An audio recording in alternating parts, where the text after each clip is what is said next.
ఏ బాటైనా పర్వాలేదంట, సమయంతో సాగటమే మన సింపుల్ సిద్ధాంతం.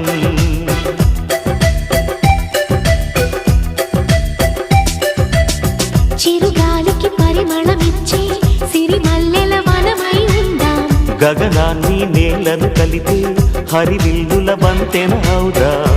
ఆనందం అంటే అర్థం మనమందా, ప్రతి పూట పాటై సాగే హుషారు సరిగమలో. ఎన్నో ఎన్నో రాగాలుండే సంగీతం కాదా, చల్లకి నవ్వుల కేరింత.